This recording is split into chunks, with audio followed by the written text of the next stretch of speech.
Hola gente, vamos a empezar un curso corto, no va a ser muy largo, sobre síntesis y un poco pues vamos a ver cómo funciona el misterioso mundo de los sintetizadores. Es bastante sencillo cuando ya lo comprendes, todos estos parámetros que están en un sintetizador al final ya resultan fáciles de entender, ¿no? Vamos a empezar con el analog, ¿vale? Saltaremos a algunos, no sé, de Arturia, por ejemplo, que tiene muchos clones de sintes clásicos, pero vamos a empezar con el analog. Yo pienso que todo el mundo lo tiene en Ableton, hay gente que no tiene los de Arturia, así que vamos a ver este y después ya veremos pues un poco en otros sintetizadores cómo es la síntesis, ¿no? Cómo funciona. Entonces, en el analog es bastante sencillo, está compuesto por los módulos básicos y un poco vamos a hacer, antes de empezar a verlo, pues vamos a hacer un poquito de historia con lo que es, pues, cómo llega la síntesis a desarrollarse hasta esto, ¿no? Hasta tener algo como son los VSTs, ¿no? Entonces, un poco vamos a Wikipedia. En la Wikipedia lo pueden consultar todo, lo tienen ahí bastante bien explicado y la verdad que está, pues bueno, vamos a hacer un poco un salto en el tiempo, ¿no? Vale, los primeros sintetizadores pues eran los pues órganos, ¿vale? Entonces, los órganos a fin de cuentas son electromecánicos, no son electrónicos en sí, ya hombre, los de ahora sí, pero estos en principio pues tenían electrónica, pero era una electrónica muy básica, ¿no? La que existía en esa época, ¿no? Después ya empezaron a desarrollarse, o sea, voy rápido, no voy a estar centrándome en cada uno, sino un poquito, así unas fotos y eso, ¿no? Después ya un poco pues empezaron a venir ya cosas con un poco más de electrónica, todas estas cosas raras pues no eran todavía sintetizadores, ya aquí ya empezamos a ver cosas ya más parecidas a lo que es un modular, ¿no? Claro, esto es, vamos a ver, esto era un armario, o sea, esto era gigantesco, ¿no? Y esto a lo mejor de aquí, toda esta parte era un oscilador, algo que ahora está concentrado en una cosa así de pequeña, o más pequeña todavía, en un Eurorack, pues ahí era una cosa así, era así de grande, ¿no? Parecía una nevera esto. Entonces, todos estos sintetizadores, vamos a llamarlos, porque todavía no eran tal cual como el sintetizador que conocemos ahora, pues llegaron sobre los años 50, 60, ¿vale? Y bueno, este fue muy famoso también, pero vemos que no tiene bueno, esta parte ya sí se parece un poco más a un modular, toda esta parte de aquí, y tiene hasta incluso, parecen matrices, no lo veo bien aquí, este es el RCA Synthesizer, entonces pues no había teclado. ¿Cómo tocaba yo aquí notas y eso? No se podía. Tenías que simplemente, pues, movías la frecuencia aquí. Yo creo que esto es uno de los osciladores.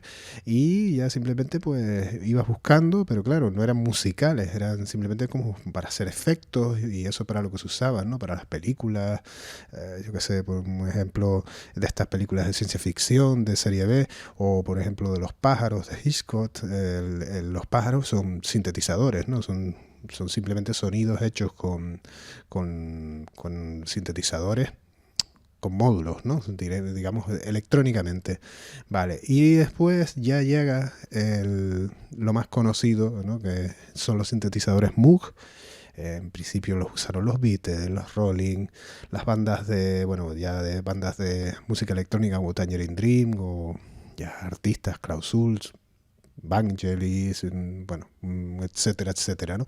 Todos los que los usaban en los años 70 y 60, las primeras bandas que los usaron, pero esto pues ya eran un montón de módulos y ya había un teclado, ¿no?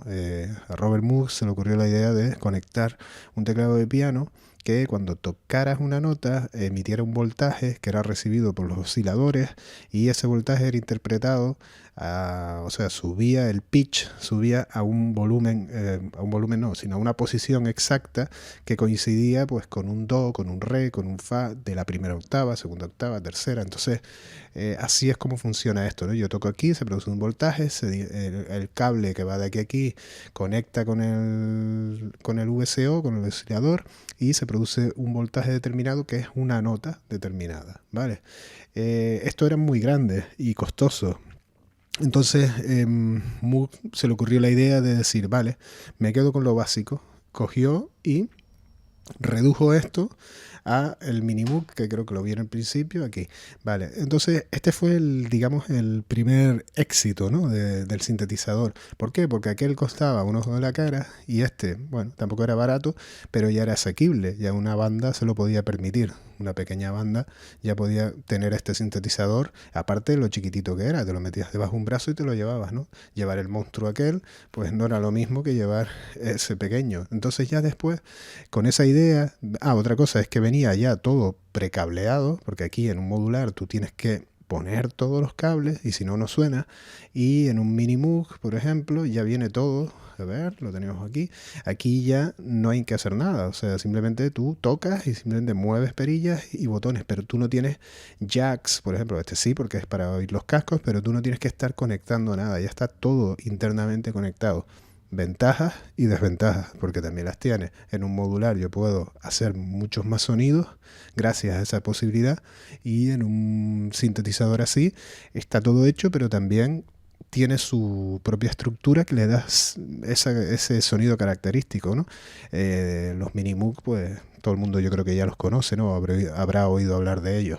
Ya después, pues empezaron, hecho ya ese formato de sintetizador así, pues ya llegaron muchas más marcas. En principio eran casi todas americanas. Y, por ejemplo, podemos ver aquí el Sequential Circuit Prophet 5. Se ve bastante borroso, la verdad, que la imagen no es muy buena, pero bueno, el Prophet 5 también es otro clásico y ya este tenía polifonía, porque hasta entonces casi todos los sintetizadores eran monofónicos, que quiere decir que si yo toco dos notas a la vez, no suena, solo sonaría una, según el sinte si tiene prioridad alta o baja de nota, ¿no? Entonces el Prophet 5 y muchos más que había en la época, como el CS80 y tal, eran polifónicos, ¿no? El Júpiter 8, bueno, sin te podría empezar a nombrar aquí, no parar, ¿no? Entonces ya llegaron los polifónicos que permitían eso. Y después ya llegaron los multitímbricos, ¿no? Bueno, llegaron también los samplers, que son como un sintetizador, pero la fuente de sonido ya no es el oscilador, sino una muestra, una grabación que es reproducida y tratada a través de los filtros, de los envolventes, etcétera, ¿no? Entonces, ya después llegó la era digital, ya se acaba lo analógico y de repente todas las marcas dejan de fabricar, empiezan a dejar de fabricar, tampoco que lo dejaran de la noche a la mañana, pero ya se abarata el coste, pues ya no hay que poner tanto potenciómetro y ya todo se hace digitalmente. Y este fue digamos, uno de los sintetizadores más famosos, bueno, el más famoso de los digitales, el DX7, y de hecho es el primer sintetizador digital de la historia y fue uno de los más vendidos, ¿no? El DX7 es digamos, el producto estrella de Yamaha, ¿no? Todavía hoy es increíble el sonido que hace, o sea, mucha gente piensa que lo digital es malo y que lo analógico es mucho mejor. No, no, no, para nada. O sea, lo digital tiene un sonido característico y lo analógico tiene otro sonido característico, simplemente. Y si puedes combinar lo mejor de los dos mundos, pues te va a salir un super sinte, ¿vale? Entonces, el sinte un DX7, esto saca unos bajos que ya quisieran muchos analógicos. Entonces, cada uno tiene su particularidad.